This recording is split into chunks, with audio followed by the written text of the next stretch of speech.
Jiggers are small sand fleas that are found in sub-Saharan climates and are most prominent during the dry season. The jiggers are parasitic burrowers and are also known as chigo fleas. The parasite lives in soil and sand but feeds on warm-blooded hosts like animals and humans. In humans, the parasites may burrow in the hands or feet. The female jiggers burrow into the surface of the skin. Once embedded in the body, the jigger lays eggs and creates up to pea-size egg sacs and continues to multiply by laying more eggs. These wounds are painful and cause difficulties for victims in daily activities. The infection can lead to severe inflammation, ulceration, and fibrosis. It can also cause lymphangitis, gangrene, sepsis, and the loss of toenails, amputation of the digits, and death may also occur.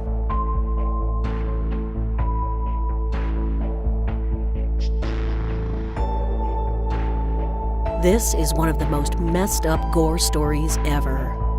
Daniel Philip Petrie was born in 1991 in Blumenau, Santa Catarina, Brazil. Daniel was 16 years old and his friend Gabriel Kuhn was 12. The boys were both fans of an online role-playing game called Tibia. On July 23, 2007, after Gabriel borrowed some in-game money from Daniel but was unable to pay it back, Daniel got really upset. He stormed into Gabriel's house to beat him up very badly and rape him. After that, he strangled Gabriel with a wire until he fainted and went on to cut off his legs with a hacksaw. Gabriel regained consciousness and screamed in pain, but that didn't stop Daniel.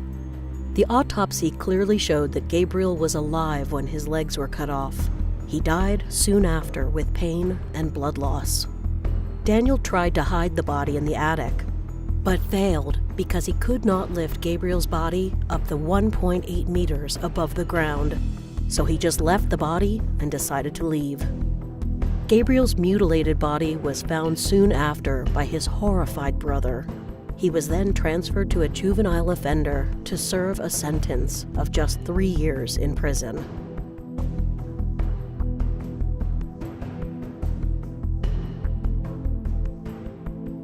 On August 19, 2015, an anonymous user on the 4chan website posted that he had killed several women and wanted others to guess who he had killed, and in return he would lead them to a body that he dumped in 1999. He further indicated that the first picture was a freebie because her name was a bit unusual and unlikely to be guessed.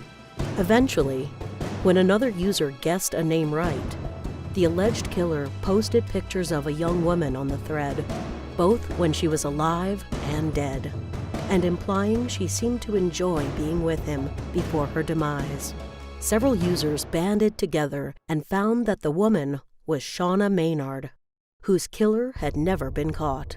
Although the FBI became involved, the user has not posted anything else since then and has not been identified. On September 22, 2015, the poster came back, but this time with images of a male.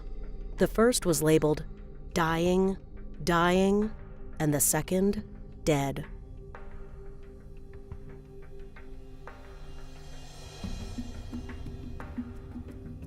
A body farm is a research facility where decomposition can be studied in a variety of settings. The aim is to get a better understanding of the decomposition process, permitting the development of techniques for extracting information from human remains. Nicknamed the Body Farm, the research laboratory in Knoxville provides a unique opportunity for CSI teams to replicate murder scenes in the most realistic setting possible. There are between 150 and 190 bodies littered among the foliage, all donated by people hoping to bring killers to justice from beyond the grave.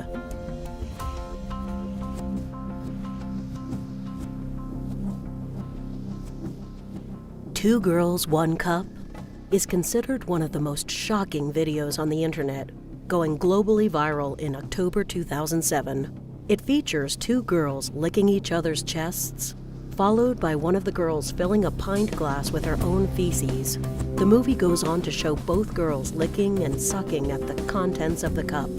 Later, one girl has a fine specimen that she squirts out of her mouth a few times before swallowing.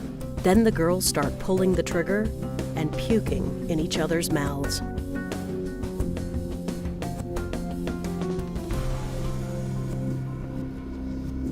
Tub Girl is a famous internet shock site that first appeared on Style Project in 2001. The actual Tub Girl image shows a Japanese woman exploding orange enema liquid from her anus, which lands on her face.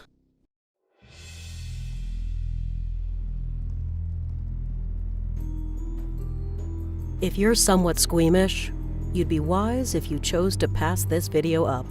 It depicts the execution of 2 Sinaloa cartel members by decapitation. The video starts by showing 2 men who identify themselves as Felix Gamez Garcia and his uncle Barnabas Gamez Castro. Felix Gamez Garcia confesses to smuggling drugs into the United States, which was his job as part of the Joaquin El Chapo Guzman-led Sinaloa cartel. Both men are seated outside a mud house. They are shirtless, only wearing pants, and begin to be questioned by an unknown gunman. The man identified as Barnabas Gamez Castro said that working for Sinaloa cartel did not pay much. His last job landed him with mere 300 pesos. After being given time to say their last words, the captors proceeded with decapitations. Applying the chainsaw to Barnabas resulted in a rapid spray of blood and albeit violent. Once Barnabas was chainsaw decapitated, another captor approached Felix and proceeded to cut his head off with a knife.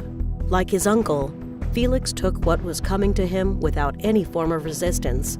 However, his death was long and slow coming. Nerve twitching and gasping for air continued for a while after the beheading started.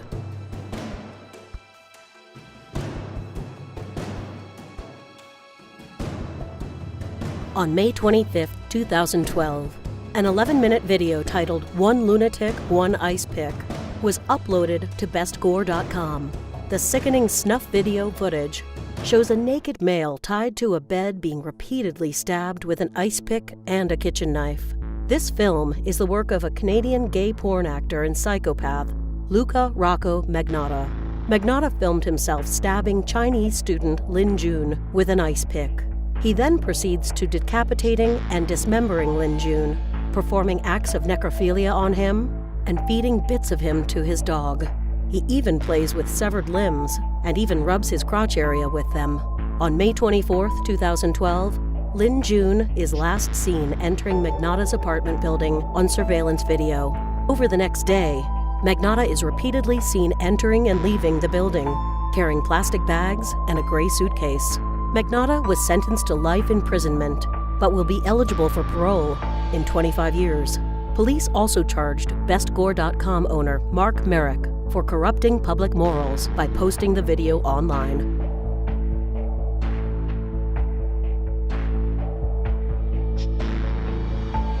Anatoly Slivko was a Soviet serial killer and sadist who murdered young boys by hanging. He killed 7 boys between the ages of 7 and 17 during the period of 1964 to 1985. After killing his victims, he dismembered the bodies and often lit them on fire. It aroused him sexually. He liked to keep the victims' shoes as a memento and both photographed and filmed the entire process of so-called controlled hangings. On one videotape, the severed head of the victim was surrounded by severed feet in polished boots. He often fondled his victim and produced videos in which he would arrange the body in suggestive positions and masturbate. When Slivko was a young pioneer, he witnessed a car accident where a boy was burned to death. According to his words, he always wanted to recreate the scene as it aroused him. Slivko was arrested in 1985 for the murder of 7 boys, 7 counts of sexual abuse, and sexual interaction with corpses. He was sentenced to death, and the execution took place in 1989.